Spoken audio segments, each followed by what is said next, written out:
Hello everyone, welcome to this video. So if you haven't seen my previous videos on this topic, I'm doing the TBR article that Katie Books created, but instead of doing one book every month, I'm just doing all of them in October. So I have done the first two books and I have a blog update kind of video for that. I will link it down below. But it is time for me to look at the third book that I'm going to read for this challenge, and I just have to watch the video and see what the prompt is. Melina, take it away, bud. Hi, lovely people from Karen's channel. I am Lena from the channel Milena Reads, and today I am here to give you your March prompt for the CBR tackle. What I want you to do is to grab your stack, grab a pen and a piece of paper, and write every title you still have on your stack on that piece of paper. Rip it in little pieces, fold it down, and put it in a jar or a cup or a hat if you want to be creative. Basically anything. That's not that difficult of an assignment, right? Right, so I'm not that creative as Kieran, but I have my little papers in an iPhone box because that's the closest thing that I had to some container. Let's see what we do now. Grab that book from your TBR tackle stack.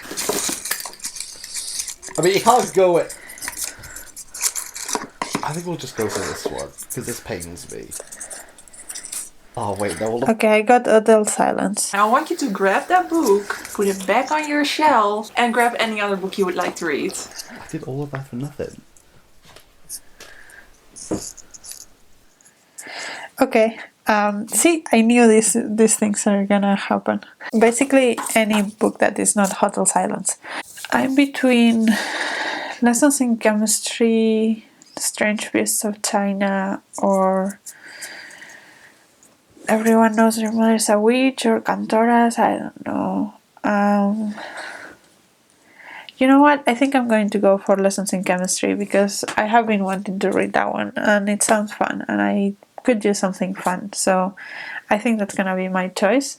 I'll be back when I read that. Hello everyone. So I finished Lessons in Chemistry by Bonnie Gammon, and it was fun. It was quite a lot of fun. The characters were kind of ridiculous and the plot was very predictable, but it was fun. So basically it's about this woman that she's a chemist in the 60s and 50s, late 50s, early 60s, and she faces a lot of misogyny.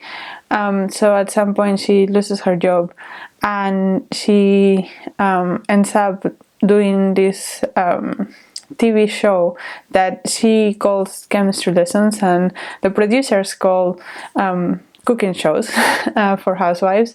And when she's cooking, she explains cooking in very chemical language because she sees cooking as chemistry, and she also gives very inspiring and empowering speeches in the cook show because she does not believe that women and men are different and there should be different standards for them. So she makes that very clear in the show. It's not like she's trying to be a rebel or she's trying to give lessons in chemistry like under the desk for these people and nobody knows about it. She's very clear. That's the way she understands the world and that's how she does everything. So when I saw this described, I thought it was like she was trying to sneak chemistry into her show without no one noticing, but that's not the case. Everyone knows what she's doing. They just put up with it for some reason. And she just does it not because she wants to be contrarian or anything. That's how she understands things. She's a chemist and that's her, not just her job, but also her personality. So that's why, I mean, also it's kind of ridiculous. She also has a kid that knows how to read Moby Dick at 4. So, you know, that kind of ridiculous. So if that's something that bothers you, maybe this is not the book for you, but I really enjoyed it. I thought it was funny and inspiring, and it didn't take itself too seriously. So, yeah. And it does address the misogyny straight on, and it's just very clear about how nonsensical it is, and I like that too. So yeah, overall it was a good read. It's not something that is going to win any prize for me, but yeah, it was a lot of fun, and I'm glad I read it. With that said, it's time to find out what the prompt for the fourth book is gonna be. Books, put them on the side, and let's listen to our guest contributor, who I've done a few videos with. I will link him down below. He can run for miles, but he still can't run away from his problems. It's Brandon's bookcase. Hello, Kieran, and hello, campers. Welcome to prompt 4 of the TBR Tackle. This is going to be your April read. The first thing that I need you to do is make sure you have 9 books in your stack. Yeah? There you go. We are going to need a 10th book to help us. Please, Lord.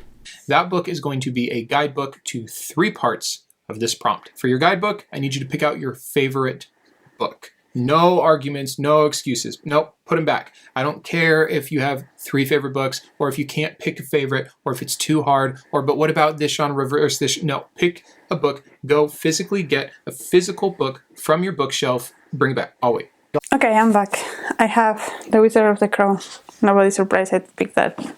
So let's continue watching.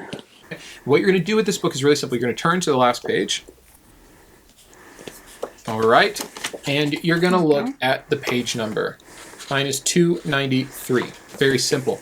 All right. So you're going to use that. Okay, mine is 776 if you don't... To pick your 766 April if you read. don't count the So what you want to do announcements. is look through your 9 books and find the book with the most similar amount of pages, the closest match. So that's gonna be the longest book in my stack, which, let's see what that is.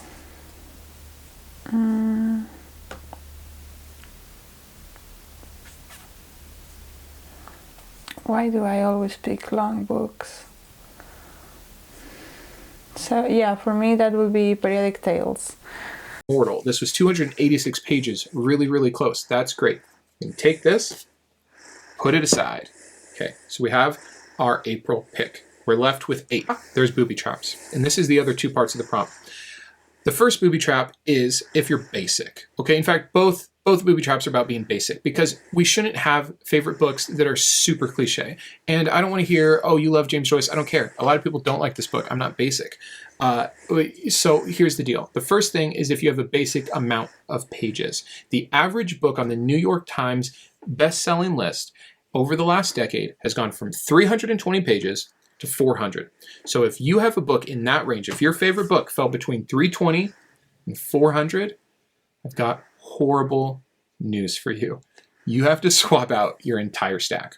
Sorry, I do make the rules this time. That's how you TBR tackle. I'm going to also give you one last booby trap. Maybe some of you are safe, maybe not, but here's what's going to happen next. If your favorite book is one of the 5 most common cliche favorite books, which are, according to Google, Don Quixote, A Tale of Two Cities, The Lord of the Rings, The Little Prince, or Harry Potter, I think the last one's going to get a few of you. You've got to swap out your whole stack. No. Back to you, Kieran. That's great. So I guess I'm reading Periodic Tales, which is kind of fitting because I read about The Chemist, and now it's a chemistry non-fiction book, so that works out very well for this. I think that's great. So yeah, I'll report back when I have read some of Periodic Tales. Hello everyone, so it's 14th of October and I have just finished Periodic Tales, and this was different from what I expected. I read afterwards and it says, like, the subtitle says something like Social Tales of Dissolvement, and there was a lot more social thing that I expected, but also a lot more history than I expected. I don't know why I thought it was going to be running through the elements, their properties, and what they are used for now, and a bit of history as well, but it's more like how they were discovered and the value that gave them, and things like why we value gold more than platinum or silver, or which one we value more, for example, rather than what their actual value is and what they are used for now, but it's kind of what I expected. I don't know why. And also there was a lot of focus on metals. It definitely doesn't go through all the elements, and it doesn't give all the elements the same space, which that one annoyed me a little bit, especially the way it was organized. It was kind of 5 parts into like fire, air, kind of, like the traditional elements from the Greeks, but I didn't quite get that organization. I don't know, it was like a little bit messy. There was some good information there, but it was just all a little bit messy and a little bit unscientific. So yeah, that was okay. But it is what it is. I at least finished it, and I'm glad I read it. And I'm a bit behind schedule. I should have finished this around the 12th of October, but I was a little bit under the weather the last few days, and it's one of the biggest books. This one, like, actually the ones that I have read are among the bigger books in my stack, so I think it should be fine that I'm a couple of days off from my schedule.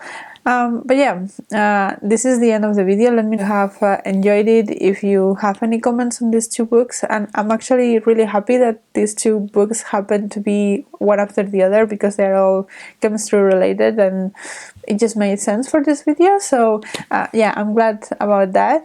Let me know if you enjoyed it too, and join me in the next video when I read books 5 and 6 for the TBR Tackle. Bye!